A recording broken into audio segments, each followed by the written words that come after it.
Of dollars on the line tonight at the Georgia State Capitol. Lawmakers beginning the legislative session with just 40 days to figure out how and if they plan to spend the state's cash surplus. Atlanta News First reporter Abby Kasouris has the story.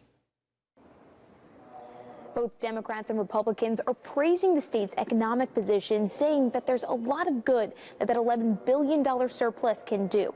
But after that point, there's little they agree on. With the swing of a gavel, Georgia lawmakers are back to work. All members will please take their seat. House Majority Leader Chuck Efstration saying Republicans are focused on kitchen table issues, education, taxpayer rebates, and fighting crime. He would like to use part of the $11 billion surplus to boost law enforcement pay.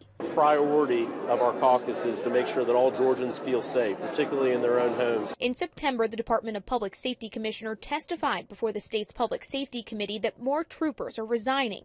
They have nearly half as many applications, making it impossible for them to reach their 1,000 trooper goal. Our hardworking law enforcement officers who keep us safe every day are compensated appropriately, that we have a mindset toward respecting the work that they have to do and the need to make sure that they're paid as they should be. While Republicans control the House, Minority Leader James Beverly feels he can get enough Republicans on their side to support the full expansion of Medicaid. Medicaid being expanded would help rural areas, urban areas, because right now you're giving a lot of indigent care away.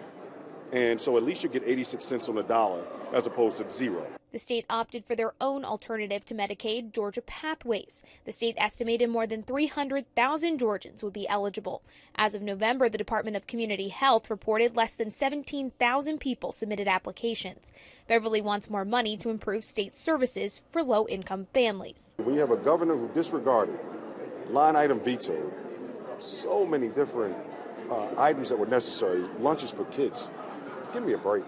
This is the second year of a two-year session, which means bills will carry over from last year, including bills addressing anti-Semitism, health care, and sports betting. Things will move quickly over the next few weeks.